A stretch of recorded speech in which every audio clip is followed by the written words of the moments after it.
자, 시청자 여러분 안녕하십니까. 이만욱 대표입니다. 이전에 우리 이쁜 아나운서 이수정 씨와 함께 여행 가자 방송으로 좀 찾아뵀었는데요. 일단 아무래도 좀 녹화 방송이다 보니까 종목 주식 시장이 가장 필요한 게 정보력이고 스피드인데 종목이 다음 날 시청자분들 찾아뵙고 하다 보니까 조금 느린 감이 있어서 대박스타를 통해서 다시 이 자리에 섰습니다. 조금 좀 외롭네요. 둘이 하다가 혼자 하려다 보니까 조금 외롭네요. 자, 아무튼 조금 더 디테일하게 시세적인 측면 외에 시장 동향이나 아니면 앞으로 글로벌적인 매크로적인 변수 요인 아니면 국내 증시의 시장 상황들 여행가자에서 좀 디테일하게 다루지 못했던 부분까지도 더 좀 디테일하게 다루고 시세 변동성이 있는 종목들 당일의 핫한 이슈들도 많이 여러분들과 같이 공유를 하면서 시장에 대해서 조금 더 깊게 들어가고 파헤치고 또 앞으로의 대응까지 확실하게 1시간 동안 세우는 시간을 갖도록 하겠습니다. 매주 목요일마다 시청자분 찾아뵙게 될 예정이고요. 그리고 오늘 첫 시간인데 끝까지 방송 청취 잘 해주시고 오늘 마지막 부 시간에 시황 좀 잠깐 보고요. 그림을 일단 좀 크게 그려놔야 밑그림 스케치를 잘 해놔야 그리고 그래야 좀 좋은 작품이 나오니까 또 후에 방송 끝까지 청취해 주시면 맨 끝부분에 또 종목들 시장을 지금 이끌어갈 수 있는 종목들까지 소개를 해드리고요. 베스트 워스트 종목으로 좀 나눠놨습니다. 지금 잘 올라갈 수 있는 종목과 시청자분들이 지금 건드려서는 안 될 종목, 비단 그 종목 얘기를 합니다만 전체적인 업황을 짚어드리고 왜 이쪽이 잘 되고 왜 이쪽이 안 되는지에 대해서까지 설명을 좀 드리고요. 지금 시장 분위기가 어떻게 진행이 되고 지수가 참 좋은데 수익 내기 좀 만만치 않지요. 시청자분들은 저도 마찬가지입니다. 굉장히 좀 어려운 장세, 계략과 같은 장세가 이어지고 있는데 이러한 장세가 언제까지 이어질지 그 해법은 또 어디서 찾아야 될지 잠시 후에 속 시원하게 속풀이를 해드리도록 하겠습니다.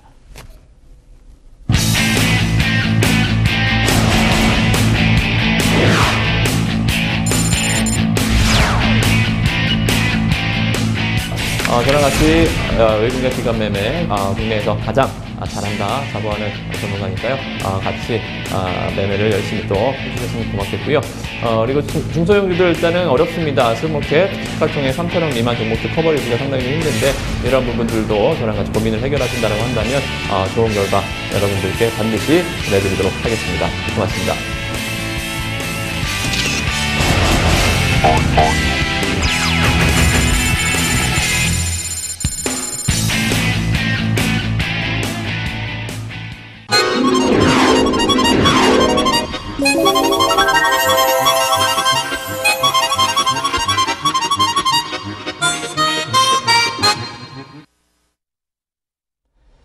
자, 시장이 큰 그림을 좀 그려봅니다. 유럽 증시, 미국 증시, 비록 어제 미국 증시가 조금 조정을 받았습니다만, 특히나 유럽 같은 경우에는 무소식이 희소식이다. 정말 뭐 아무런 소식이 들리지 않을 정도로 남유럽 국가들도 마찬가지 굉장히 좀 좋은 소식들 많이 들려주고 있고 시장을 조금 괴롭혔었던 이 지정학적 리스크지요. 우리나라는 북한 관련한 리스크가 있다고 한다면 최근에 글로벌 매크로 변수에는 우크라이나와 관련한 이슈들이 있었습니다. 이러한 좀 디테일한 부분들까지 잠깐 뭐 깊게 들어가지는 않겠고요. 증시에 왜 이렇게 편안한 장이 글로벌 증시가 지금 이어지고 있는지에 대해서 말씀을 좀 드려보도록 하겠습니다. 자, 첫 번째 글로벌 변수 요인을 좀 체크를 해드리도록 하겠습니다. 우크라이나 대선인데요. 우크라이나 대선 결과로 페트로 포로셴코 후보가 압도적인 표차로 당선될 걸로 예상이 되고 있습니다. 마치 뭐 이렇게 얘기하니까 뭐 기상캐스터 같네요. 예, 포로셴코는 그 친서방 정권 때 외교 장관을 했었고요. 그러니까 우크라이나가 친서가 있었고 또 친러 정권 때가 있었는데 이 두 정권을 모두 외교장관 한 번은 외교장관을 역임하고 한 번은 또 경제장관을 역임하면서 지금의 이 서방 국가와 러시아 간의 이러한 그 불협화음이죠. 좀 불편한 관계를 이번 그 포로셴코 후보가 당선이 되면서 지금 봤을 때 아주 최선의 외교 정책을 펼칠 걸로 예상이 됩니다. 그래서 이 부분들이 일단은 글로벌 증시를 조금 흔들어 놨었던 이슈. 즉 언제나 뭐 국내 증시도 그렇지만 해외 변수 요인도 지정학적 리스크는 뭐 지나고 나면 뭐 별일이 항상 아니었죠. 그래서 이 부분들 이번 역시도 포로셴코의 당선으로 딱 마침표를 찍을 것이다. 우크라이나 리스크에 마침표를 찍을 것이다 라고 좀 보시면 될 것 같습니다. 이 부분들 일단 좀 넘어가고요. 자, 중국입니다. 5월 제조업 구매 관리자 지수 이번 주에 가장 좀 핫한 지표였지요. 요새 조금 보니까 미국이나 뭐 좋다 너무 뭐 안 좋은 게 없다 보니까 좀 장이 심심합니다. 유동성으로 시장은 올라가는데 뭐 때문에 올라가는지 뭐 확실한 한 방이 없죠. 경기는 이기고 있는데 지금 골을 넣는 스트라이커가 누군지가 좀 불분명한단 말입니다. 경기 스코어는 좋은데 골게터가 없다라는 거죠. 그래서 보니까 이번 주에는 일단 확실하게 좀 골을 넣어준 선수가 있었습니다. 중국이었죠. 5월 제조업 구매자 관리자 지수 속보치가 49.7을 나왔습니다. 일단은 확장 국면은 아닙니다. PMI 지표라는 것은 50을 기점으로 해서 넘어가면 확장이고 밑으로 가면 수축이거든요. 근데 시장 예상치 48.3. 지금 중국 지표가 좀 안 좋습니다. 세계 경제의 굴뚝이 연기가 나고 있질 않죠. 이러한 부분들로 중국에 대한 시장에 좀 우려감이 많고요. 특히나 우리나라 같은 경우는 우리나라의 최대 수출 국가가 중국이지요. 중국의 최대 수출 국가는 유럽입니다. 유럽 경기의 활성화가 이루어져야 중국의 활성화가 이루어지고 중국의 활성화가 이루어져야 우리나라 수출주들이 일어나는 이러한 지금 순환고리가 연결이 되어 있는데 그 중간 매개 역할을 하고 있는 세계 경제의 굴뚝인 중국이 구매자 관리 지수가 일단은 이번에 49.7 확장에 근접하는 50이라는 기준선에 근접하는 모습을 보였기 때문에 이번 주는 일단 증시가 오늘은 조정을 받았습니다만 오늘 다시 한번 올라왔죠. 2000포인트 위에서 놓을 수 있었던 확실한 스트라이커는 이번 주는 중국이었다. 이렇게 좀 정리를 하시면 좋을 것 같고요. 아직 뭐 내일 금요일장입니다. 제가 뭐 정리를 한다라고 해서 내일 장이 뭐 안 열리는 건 아니니까요. 이 부분들 일단 좀 참고를 해주시고요.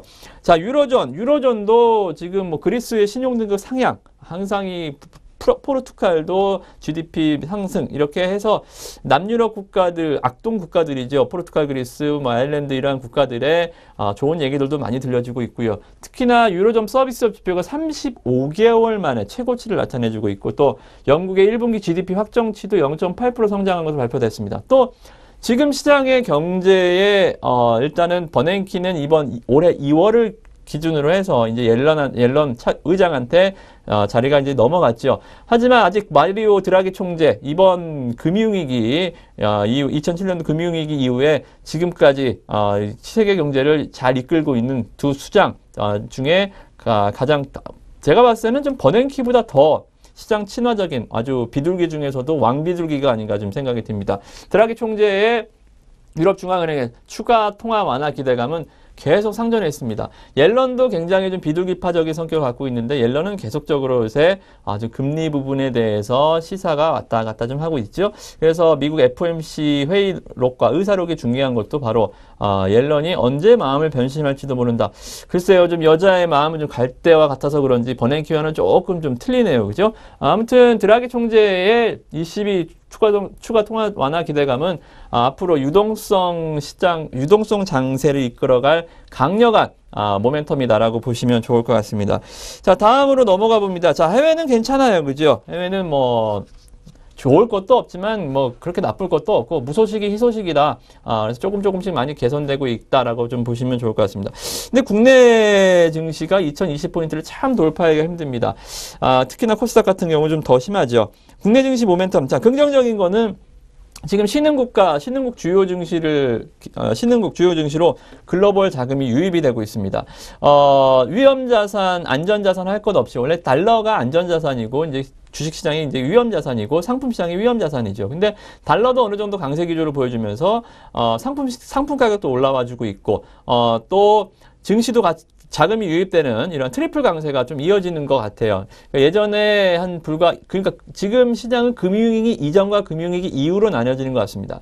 보통 금융위기 이전에는 부동산 경기가 활성화되면 글로벌 자금이 부동산으로 가고 증시가 침체를 보이고 금리와 역학관계를 가지면서 여러 가지 변수가 뭐 체계적으로 수학 문제처럼 지정이 됐었는데 지금은 그러한 그 변수 요인들이 금융위기 이후에는 부동산과 글로벌 증시도 같이 올라가야 되고 상품 가격과 증시도 같이 가야 되고 이러한 모습들로 좀 바뀌어지고 있죠. 그래서 자금 유입이 지금 이루어지고 있고 외국인 매수 기조는 유지되고 있습니다. 근데 딱 보시면 아시겠지만 긍정적인 이슈는 한 줄밖에 없네. 그죠? 긍정적인 이슈 한 줄밖에 없네. 외국인이 사는 하나, 그것만이 긍정적입니다. 좀 후반부에 자세하게 좀 말씀을 드리겠지만 외국인이 이렇게 돈이 들어와서 사면 삼성전자, 삼성그룹 관련주들만 지금 매수가 굉장히 많이 들어오고 있죠. 그래서 시장은 겹보기에는 2000포인트대 굉장히 탄탄한 흐름 보여주고 있습니다만 그 안은 좀 많이 골마 있습니다. 그죠? 이러한 부분들 이따가 좀 자세하게 좀 설명을 드리겠고요. 자, 국내 증시의 모멘텀에서 저도 주식을 하는 사람으로서 우리 회원님들과 매매를 하는 사람으로서 닥터둠, 즉 부정론자가 되고 싶지는 않습니다만 그렇다고 해서 그런 것들을 감추고 좋은 얘기만 한다고 해서 될 건 아닌 것 같습니다. 부정적인 모멘텀 팩트 요인만 말씀을 드립니다. 제 개인적인 사견이 아니라 원화 강세로 인해서 환율 부담이 계속되고 있단 말이죠. 1020선 당국의 환율 정부 당국의 이제 개입 발언 그리고 개입으로 인해서 1020원대에서는 강한 하방 경직성을 보여주고 있습니다만 굉장히 좀 어려운 흐름을 보여주고 언제 깨질지 모르는 아주 불안불안한 모습을 보여주고 있단 말입니다. 환율 부담 우리나라 어떻습니까? 수출 주도형 국가입니다. 시가총액 탑10 안에 현대차, 기아차, 삼성전자, 하이닉스가 들어가 있습니다. 시가총액 탑10이 전체 종목에 차지하는 비중이 40%가 넘습니다. 즉 수출주가 어려워진다라고 한다면 여러 가지 환율에 대한 부담은 가중될 수밖에 없다. 물론 해외로 생산 거점을 많이 옮겨주고 또 해지를 통해서 환차손을 줄인다거나 이런 여러 가지 기업의 자구책은 있습니다만 이 환율 부담이라는 팩트, 이러한 그 심적인 부담은 쉽게 잊혀지지는 않을 것 같고요. 그렇다라고 한다면 이 환율 부담을 딛고 1분기 기업들의 실적이 좋아졌어야 되는데 확실히 환율에 리스크가 있었다. 우리나라 주요 기업들 1분기 영업이익 순이익 10%대 이상 급감하는 모습 보였죠. 특히나 조선이나 건설주들 해외에서 여전히 저가 수주 얘기 계속 나와주고 있기 때문에 환율은 분명한 부담이다라고 보시면 좋을 것 같고요. 방금 말씀드렸던 부분입니다. 어닝 시즌 이후에도 이익 전망치는 계속 하향 조정. 자, 1분기는 안 좋았다. 그러면 미국처럼 한파가 왔다. 그래서 1분기는 계절적 요인으로 인해서 좀 안 좋았지만 2분기부터는 확연하게 좋아지는 모습을 보여줄 것이다. 이러한 그 주식은 과거지향적이지 않고 미래지향적이기 때문에 앞으로의 잘 될 것이라는 비전이 있으면 당위성을 얻습니다. 증시는 2000포인트를 돌파해서 2050, 2100을 향해서 왜? 1분기 안 좋았음에도 2000포인트를 지지했기 때문에 2분기에 좋아지면 더 올라갈 수 있다. 근데 아쉽게도 우리나라 보면 계속 이 1분기 이후에도 이익 전망치는 계속 하향 조정되고 있단 말이에요. 안 좋아질 거란 말이죠. 2000선 돌파 이후 반복되는 주식 펀드 환매 저항. 금융위기 이후에 우리나라의 2000포인트는 정말 이 강력한 저항선, 정말 철옹성과 같은 강력한 저항선으로 저항하고 있습니다. 주식 펀드 환매가 2000에서 2050포인트에 아주 많이 집중되어 있는 모습들. 이게 쉽게 깨질 수는 없겠죠. 2007년 이후에 8, 9, 10, 11, 12, 13, 14 벌써 5, 6년째, 6, 7년째 이어지는 이러한 그 장기적으로 쌓아왔던 매물대를 돌파하기 쉽지 않다. 이걸 돌파해 주려면 기관이 갑자기 변심을 한다? 이런 모멘텀이 아니라 외국인이 확실하게 깨줘야 됩니다. 하루에 4천억, 5천억 선물 10,000계약씩 사주면서 확실하게 2100까지 올려놔야 그때 다시 개인 투자자들의 추격 매수가 들어오겠죠. 그죠? 환매가 멈추고 오히려 2100선에서 환매가 멈출 겁니다. 이러한 아직 지금 구간에서 환매는 굉장히 세다. 이러한 좀 부분들이고요. 중국도 이번에 PMI 지표가 좋게 나왔습니다만 아직도 49란 말이죠. 50포인트 돌파를 50선을 기준선을 돌파하지 못했단 말입니다. 이런 좀 모습을 봤을 때는 국내 경제 역시도 좀 힘들지 않을까. 그리고 실물 지표 개선 대응되는 가운데 우리나라 선행지수가 연속적으로 하락하고 있다는 게 일단은 좀 악재적인 측면이 아닌가 좀 생각이 듭니다. 그래서 일단은 지금 들어오고 있는 외국인들의 자금 성격은 굉장히 좋습니다. 지금 외국인들은 미국계 자금이 아니라 유럽계 자금이 들어오고 있습니다. 미국계 자금은 좀 장기적인 연기금이 굉장히 많아요. 우리나라처럼 투신권이나 펀드도 활성화되어 있지만 해외 투자하는 미국의 자산들은 거의 다 연기금, 장기적인 성향을 가진 포트폴리오들이 국내 증시에 들어오는데 유럽계 자금은 글쎄요. 유럽 지역에 헤지 펀드들이 많아서 그런지 굉장히 성격이 급하고 방향성에 대한 베팅, 시장을 흔들어 놓는, 위로도 잘 끌어올리고 밑으로도 패대기 치는 장기적인 성향이 아니라 한 3달 코스, 분기 코스로 시장을 흔들어 놓는 유럽계 자금 성격이 강합니다. 그래서 일단은 지금 들어오는 유럽계 자금은 공격적이기 때문에 시장이 2,000포인트가 쉽게는 잘 안 밀릴 것 같지만 더 올릴지에 대해서는 호재보다는 악재가 좀 많지 않나 좀 생각이 듭니다. 자, 환율 부분만 한 번만 더 체크하고 넘어가겠습니다. 자, 환율. 자, 우리나라가 경상수지가 사상 최고치 막대한 경상수지 흑자 2년 이상 연속 흑자기죠. 남의 나라들 그렇게 어려운데 우리나라 경상수지, 무역수지 흑자 내면서 올라가는 게 좋은 거 아닙니까? 물론 일장일단이 있습니다. 우리나라 그만큼 경제가 뭐 탄탄하다라고 볼 수가 있고요. 근데 이 흑자 기조가 어떻게 된다라고 하냐면 우리나라 수출 기업들이 기업의 제품 경쟁력이나 가격 경쟁력에서 생겨서 상대적인 이 해외 글로벌 기업들을 물리칠 수 있을 만한 그것이 가격이 됐든 품질이 됐든 브랜드가 됐든 이길 수 있는 모멘텀이 아니라 불황형 흑자라 그러죠. 수출이 많이 증가하다라기보다는 수입이 감소하면서 나타나는 이 불황형 흑자 기조의 근거에 기조한 원화 강세입니다. 그래서 이 환율이라는 것은 어떻습니까? 여러분들 환율이 무조건적으로 올라간다, 환율이 수출주에 대해서 부정적인 역할을 좀 보여주고 있다라고 한다면, 자, 글로벌 매크로적인 측면에 잠깐 좀 펜을 써보면, 자, 환율이라는 것은 경상수지, 그러니까 시속 게임입니다. 자연의 섭리와 마찬가지로 자연의 순응하듯이 경상수지라는 것은 경상수지가 우리나라가 막대하게 흑자 기조가 나고 있다라는 것은 어떻습니까? 글로벌 시장의 어느 나라, 한쪽 제로섬 게임이죠. 제로로 수렴합니다. 한쪽이 막 계속 흑자가 나면 한쪽은 계속 적자가 나겠죠. 그죠? 이 흑자와 적자와 이 흑자. 우리나라는 지금 흑자가 나고 있습니다. 그죠?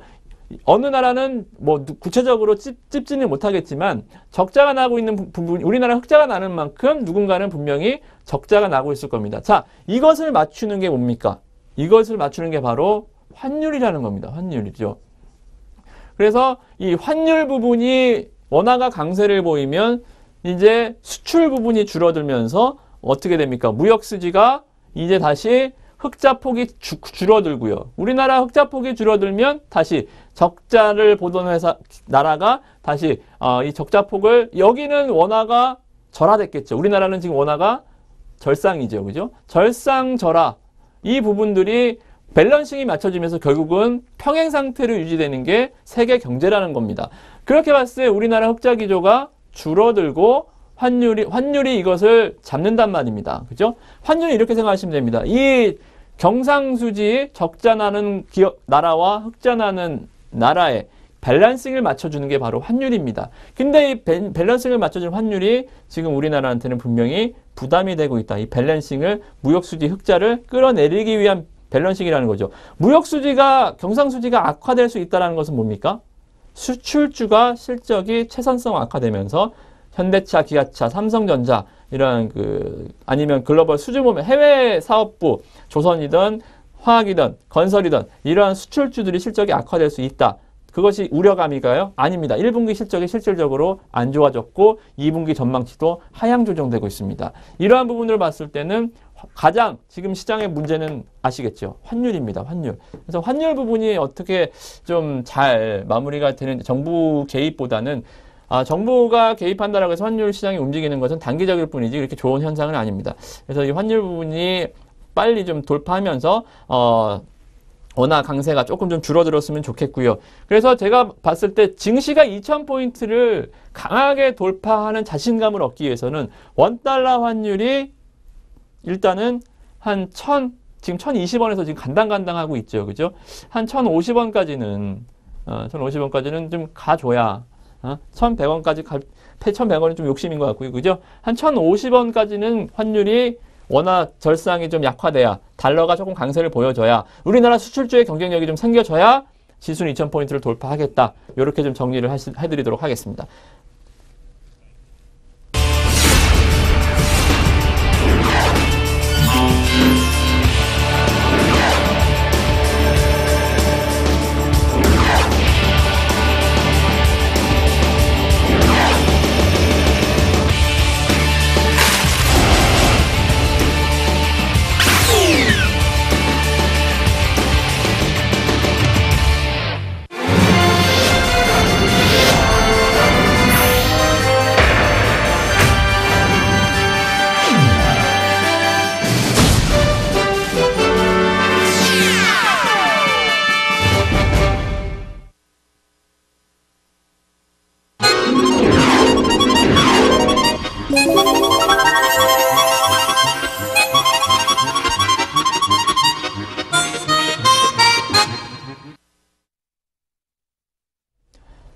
자, 시장은 대충 봤습니다. 그래서 시장은 뭐 일단은 환율을 좀 체크해 주고요. 2000포인트 돌파는 아무래도 제가 갑자기 뭐 닥터둠처럼 부정론자가 됐는데 뭐 지수 올라간다라고 해서 지금 수익 낼 수 있는 종목이 전혀 없습니다. 그래봐야 뭐 삼성전자만 올라가기 때문에 지수 상승에 가기보다는 이명박 대표가 스몰캡을 매매하는 이유, 저도 뭐 중대형주 장세가 오면 대형주를 해야겠지만 이런 그 시황간에 입각해서 시장은 더 이상 올라가기가 힘들고 올라가 봐야 삼성그룹주만 올라가는, 삼성전자는 우리나라 우선주 포함 시가총액 비중이 20% 가까이 되죠. 이런 말씀 드리기 좀 뭐하지만 삼성전자는 어떻게 보면 기업이다, 한 나라의 대표 기업이다라기보다는 외국인들이 들어와서 돈놀이하고 있는 파생시장의 한 상품인 것 같아요. 그죠? 파생시장의 한 상품이다. 그만큼 너무 시장을 왜곡하는 현상이 심하죠. 좀 그렇게 보시면 좋을 것 같습니다. 그래서 시황간에 입각해서 우리는 자, 중소형주로 갑니다. 실적 시장에 너무 휘둘리지 말고 시장의 큰 기조적인 트렌드 변화만 없다라고 한다면 우리는 종목에 집중해서 수익을 충분히 낼 수가 있다라고 좀 보시면 좋을 것 같습니다. 그래서 자, 베스트 종목을 2개 갖고 왔고요. 여러분들이 지금 건드리시면 안 되는 한쪽 워스트 섹터를 갖고 왔습니다. 자, 첫 번째는 남선 알미늄입니다. 자, 남선 알미늄은 아시다시피 뭐 알루미늄 샤시나 PVC 창호 등을 생산해서 건설회사에 납품하는 건설 자재 업종이라고, 어떻게 보면 건설 자재 쪽이 있죠. 알루미늄 샤시 아시죠? 집에 다 있으실 거잖아요. 그죠? 알루미늄 샤시 만드는 회사고, 자, 사업부가 하나 더 있죠. 한국 GM의 자동차용 범퍼, 앞에 나오는 범퍼나 아니면 플라스틱 내외장재 부품을 생산해서 현대차, 기아차 납품하는 게 아니라 GM, 쉐보레죠? 한국 GM에 납품하는 회사입니다. 두 개의 사업부가 있어요. 두 개 사업부가 있고, 알루미늄 부분이 일단은 50%, 자, 다시 보면 알루미늄 50%, 자, 50% 갖고 있고요. 그리고 자동차 GM이야, 자동차가 범퍼죠? 자동차 범퍼가 비중이 약 25%, 나머지 25%는 기타라고 보시면 됩니다. 이 두 가지 사업부 영역을 갖고 있습니다. 왜 이제 와서 알루미늄이 갑자기 왜 갖고 왔죠? 시장에 알루미늄이 그렇게, 이명박 대표 하면 보통 시장의 주도주들 아니면 주도 업종들, 이러한 그 니치 섹터라 그러죠. 이러한 종목들을 좀 보는데 알루미늄은 가는 종목이 거의 없는데, 하실지 모르겠지만 이 알루미늄을 조금만 더 깊게 생각해 보면 뭡니까? 지금 시장의 틈새 섹터, 꼭 자동차, IT, 건설, 철강, 화학, 조선, 금융, 은행, 증권, 보험, 내수, 유통, 이런 쪽만 꼭 업황이 아니란 말입니다. 어떻습니까? 가장 여러분들이 HTS상에서 보이는 업종이라는 테두리 안에 갇혀있는 종목들이 아니라 이 무리를 지어서 다니는 큰 어장을 보자는 말입니다. 그죠? 그게 뭡니까? 바로 수직 증축 리모델링. 수직 증축 리모델. 제가 작년부터 계속 강조했었던 부분이 우리나라 건설 경기의 트렌드가 바뀌고 있다. 이미 선진국 같은 경우에는 신축과 새로 짓는 신축과 리모델링 비중이 50대 50입니다. 왜 유럽을 가면 그렇게 아파트들이 예쁠까요? 집이 그렇게 예쁠까요? 어딜 가나 경관이 수려하고 관광지일까요? 부시고 짓지 않았기 때문이지요. 새로 이쁘게 가꿨기 때문입니다. 우리나라 아직까지 리모델링 비중이 20%가 안 됩니다. 우리나라도 미국, 일본, 유럽 이런 선진국처럼 점차 대규모 미분양 사태 이런 것들을 겪고 나면서 점차 시행착오를 겪으면서 발전하는 겁니다. 우리나라도 신도시 개발에 어떻게 보면 실패했죠. 이번에 2차는 대규모 미분양 사태를 겪고 나서 이제는 신축보다는 새로 짓지 말고 이제는 새로 짓는 것보다는 리모델링해서 어떻겠습니까? 경제성을 높이자. 그래서 정부에서도 법안이 지금 통과가 됐죠. 수직 증축 리모델링 위에 더 얹을 수 있게 해준 겁니다. 이게 바로 시초였습니다. 그래서 그러다 보니까 어떤 종목들이 올라갑니까? 한샘, 리바트, NX는 많이 소개를 해드렸죠.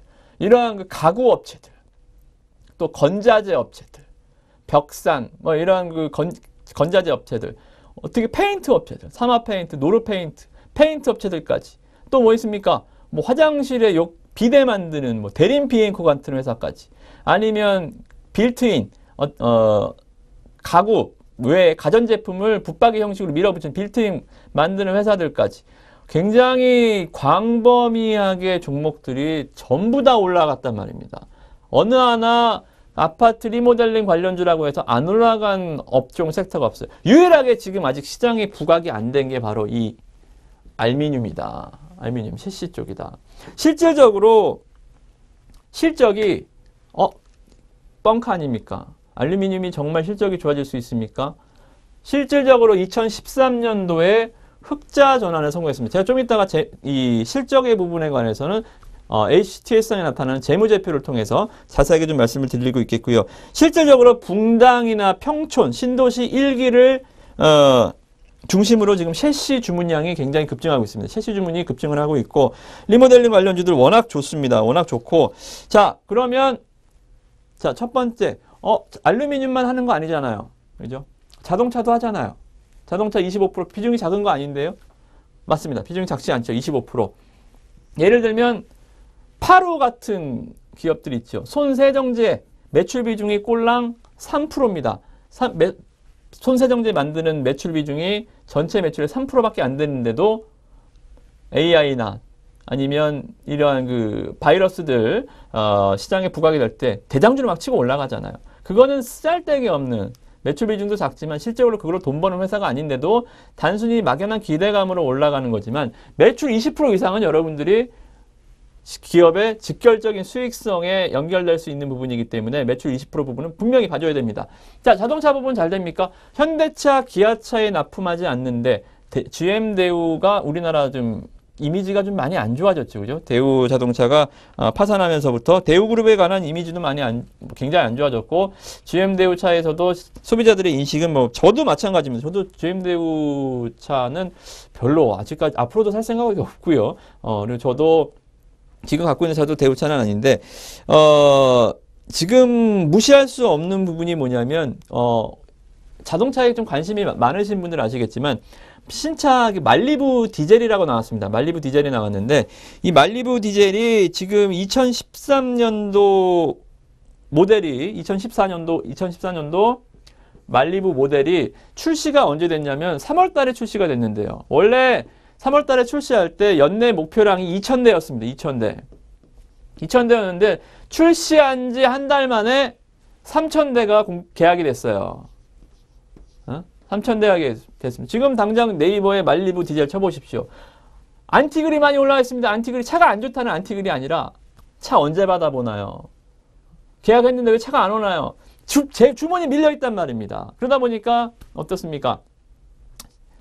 2014년 모델을 출시 2개월 만에 판매가 종료되는 더 이상 주문을 받지 못하는 이러한 그 굉장히 폭발적인 인기를 누렸단 말입니다. 굉장히 좋은 현상이죠. 그죠? GM대우가 원래 승용차 부분에서는 국내 시장 점유율이 3%입니다. 10%도 되지 9% 10% 왔다 갔다 합니다. 우리나라 전체 시장에 100대가 팔렸다라고 한다면 물론 1등은 현대차겠고 2등은 기아차겠고 말리부는 3등이지만 격차도 커요. 10%밖에 안 됩니다. 나머지는 다 현대차, 기아차가 나눠먹겠죠. 내수 시장은. 하지만 이 승용차 디젤 시장만큼은 디젤 승용차만큼은 국내 시장 점유율이 27%로 현대차 다음으로 기아차가 2등이 아닙니다. 승용차 디젤 부분에서는 GM대우가 먹어준단 말입니다. 그죠? 그렇게 봤을 때는 이 GM대우양, 이 말리부에만 공급하는 게 아니라 이 알루미늄 자동차 범퍼나 플라스틱 내외장재는 남선 알루미늄이 스파크나 아니면 말리부, 트랙스, 쉐보레 이런 그 GM대우의 주력 자동차에는 모두 남선 알루미늄의 제품이 들어가고 있다. 그리고 남선 알루미늄이 뭡니까? GM대우에서 그들이 선택한 3년 연속 우수 협력체로 지정이 되어 있습니다. GM대우가 우리나라에서는 이렇게 좀 무시를 당한 경우가 있습니다만 어떻습니까? 쉐보레 특히나 이 말리부라는 이 제품을 바탕으로 한 이 GM, 제너럴 모터스 이렇게 제너럴 모터스라고 그러면 굉장히 좀 있어 보이죠. 제너럴 모터스는 해외에서는 우리나라 현대차, 기아차 버금가는 인기를 누리는 글로벌 브랜드란 말입니다. 그죠? 제너럴 모터스 GM이라는 회사의 3년 연속 우수 협력 업체다라는 것만 보더라도 자동차 부분이 일단은 나쁘지 않다. 굉장히 좋다. 그렇다 보면 사업이 많은 회사는 안 좋습니다. 제가 예전에 강의를 할 때 한번 말씀드렸죠. 분식집에는 짜장면집에는 짜장면 짬뽕 잘 팔면 됩니다. 짜장면 짬뽕이 안 팔리니까 이제 어떻습니까? 거기서 뭐 분식도 팔고 라면도 팔고 안 팔리다 보니까 새로운 제품들이 마다다다다다다 메뉴판이 막 짜자자자자 나오는 거죠. 맛있는 집은 메뉴가 딱 두 가지. 그죠? 맛있는 집은 딱 잘하는 거 한 가지 아니면 두 가지. 알루미늄 자동차 매출 비중 75%. 딴짓 안 한단 말입니다. 이 사업부만 잘 되면 실적이 터지죠. 그래서 이 부분도 여러분들 좀 잘 보시면 좋을 것 같고요. 자, 실적입니다. 실적에 대해서는 잠깐 파워포인트를 좀 끄고 기업을 실적을 통해서 재무제표지요. 재무제표를 통해서 보도록 하겠습니다. 자, 남선알미님의 재무제표입니다. 멋들어집니다. 자, 일단은 좀 지워보고요. 잘 지워집니다. 예. 제가 오늘 이게 판서 강의를 제가 굉장히 좋아하는데 글씨를 못 쓰면서도 이걸 딱 보고 오늘 좀 써봐야지 하고 오늘 바로바로 좀 쓰고 있는데 굉장히 편하고 좋네요. 이게 HTS 상에 마우스로 이렇게 클릭을 하다 보면 잘 클릭도 안 되고 이 마우스 갖다가 글씨를 쓰려면 정말 무슨 글자인지 알아보지 못할 정도로 악필이 나옵니다. 제가 물론 여기서도 글씨를 잘 쓰지 못하지만 시청자분들이 알아보실 정도 될 겁니다.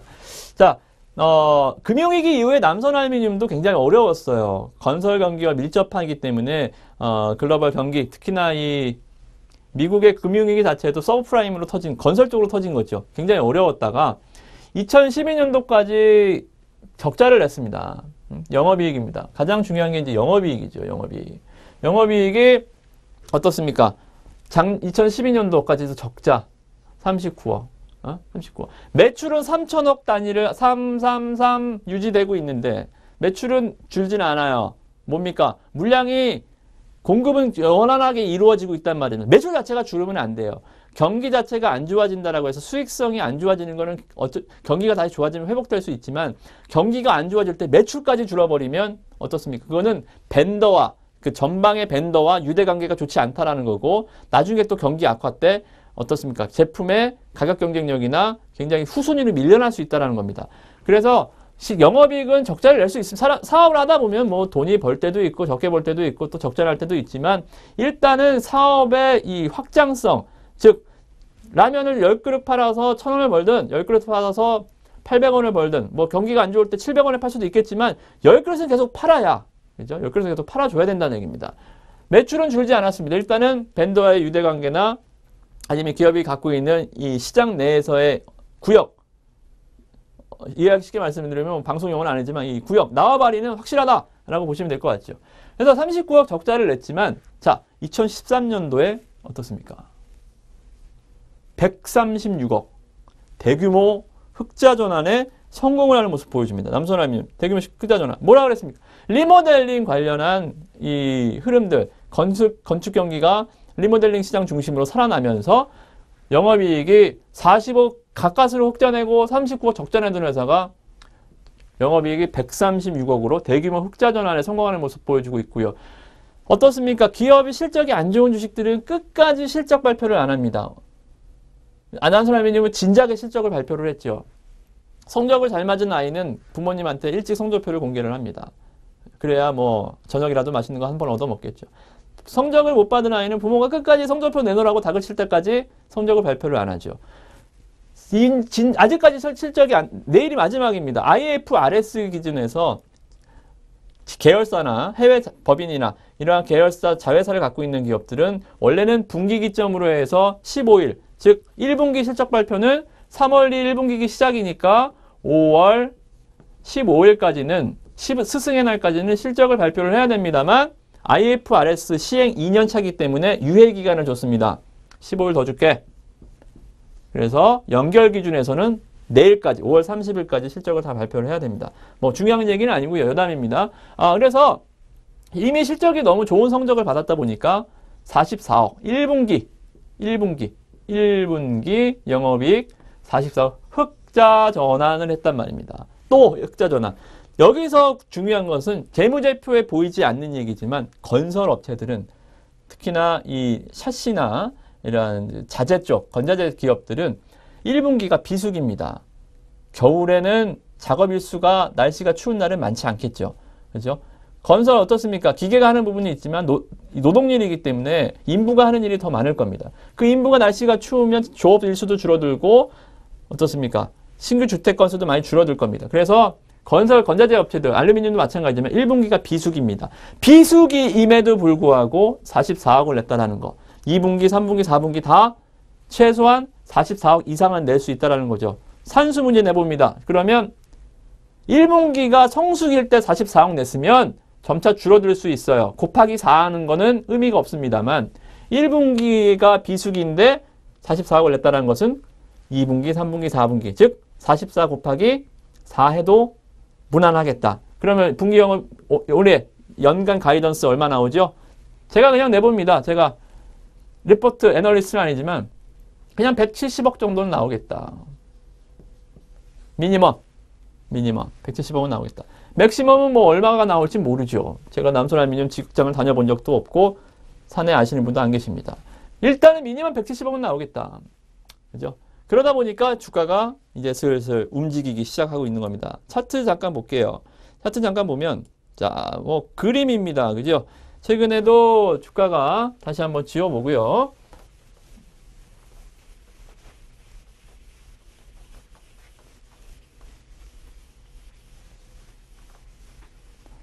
주가가 어떻습니까? 이 시장의 음봉장세 코스피 종목입니다. 이래봬도 코스피예요. 코스피 종목이라고 해서 코스피 지수와 연동하나요? 아닙니다. 시가총액 5천억 미만 코스피 종목들은 코스닥 지수와 연동합니다. 중소형주란 말입니다.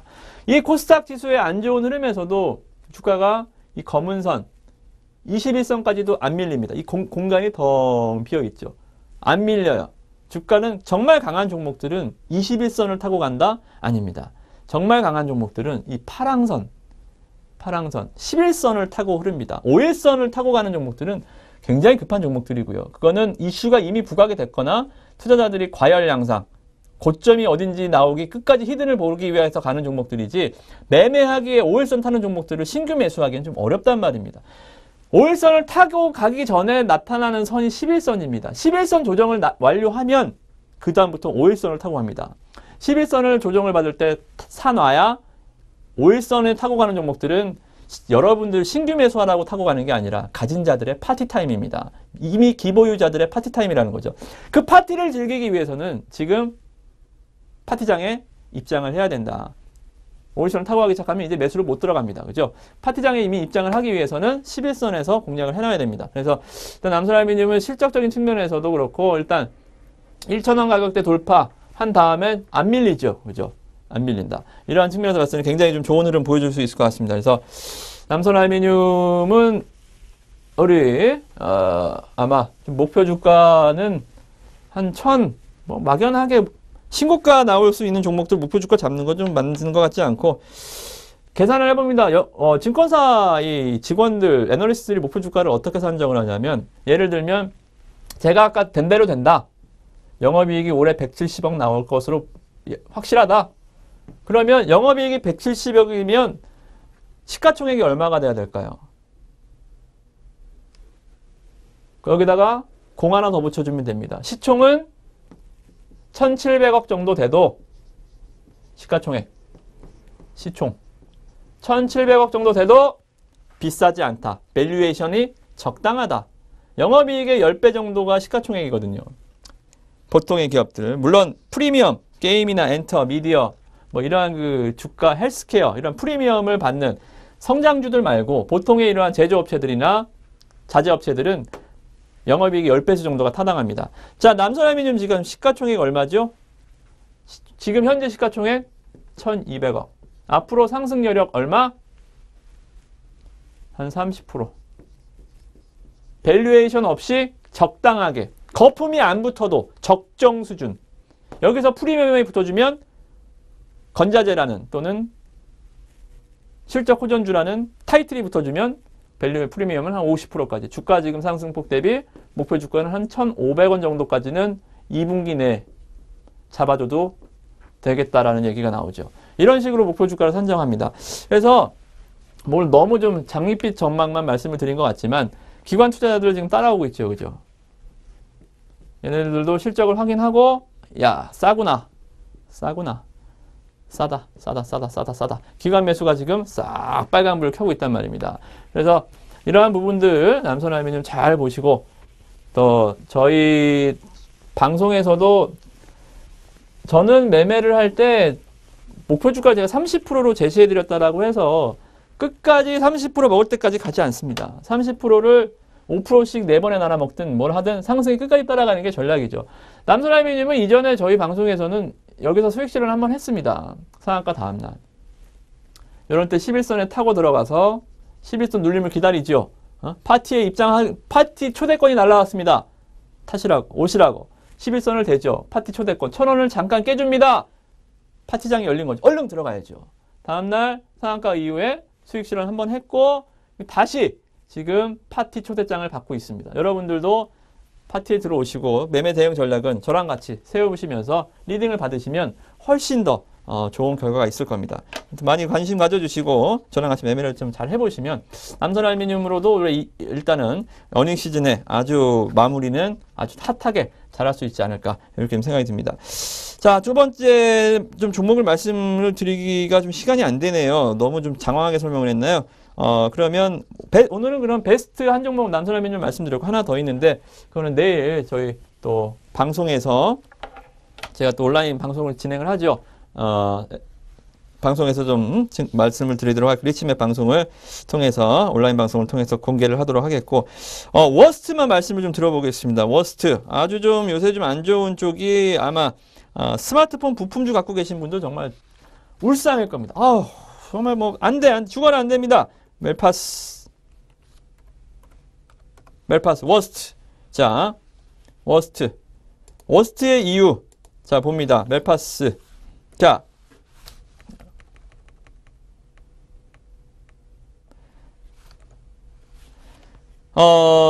지금 보면 매출 비중 95% 아니면 이건 다른 기업인데 지금 잘못 써 있는 거 이건 오해하지 마시고요. 주 고객사인 삼성전자의 스마트폰, 태블릿, PC 출하량이 부진합니다. 제가 종목은 멜파스라고 썼지만 여기에는 모든 스마트폰 부품주가 다 들어가 있습니다. 뭐죠? 스마트폰 부품 섹터. 멜파스는 어디에 속해 있습니까? 터치스크린. S맥 박살났죠. 작년 영업이익 거의 480억, 90억. 작년에 영업이익 500억 내던 회사가 1분기에 갑자기 적자 전환됐습니다. 건강한 20대가 다음날 요절한 사례죠. 굉장히 안 좋단 말입니다. 그만큼 터치스크린 또 뭐 있습니까? 카메라, KH바텍, 파트론, 자화전자 카메라 있습니다. 또 하나 뭐 있습니까? OLED, AP시스템, 덕산하이메탈 이런 종목들 OLED. 마지막 하나 있죠. 여전히 굉장히 좀 좋지 않은 PCB. 여기다 F자 붙여줄까요? 플렉서블 PCB. 뭡니까? 인터플렉스, 플렉스컴, BH. 왜 이렇게 안 좋냐? 왜 이렇게 다 안 좋냐? 터치 카메라, OLED, PCB. 한때는 주도주였습니다. 언제? 갤럭시 S3까지. 갤럭시 S3보다 4가 덜 팔리고 4보다 5가 덜 팔립니다. 하이엔드 제품들, 각 삼성전자의 플래그십 모델들, 전략폰들, 비싼 폰들 있죠. 갤럭시 시리즈들이 점차 3보다 4가 5가 덜 팔린다. 어떻습니까? 스마트폰 전략폰들의 시장 점유율이 감소하는데 삼성전자는 분기 영업이익 8조 원대를 유지하고 있단 말입니다. 삼성전자 영업이익 같이 안 좋아져야죠.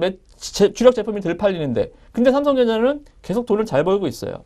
바로 단가 인하죠. 관련 부품 업체들이 살생을 당하고 있단 말입니다. 살생. 그죠? 박근혜 정부 정책의 상생이다라고 한다면 삼성전자의 전략은 살생인 것 같습니다. 관련주들이 다 주관하고 있습니다. 그래서 제가 멜파스를 갖고 왔지만 이 나머지 종목들 모두 안 좋다.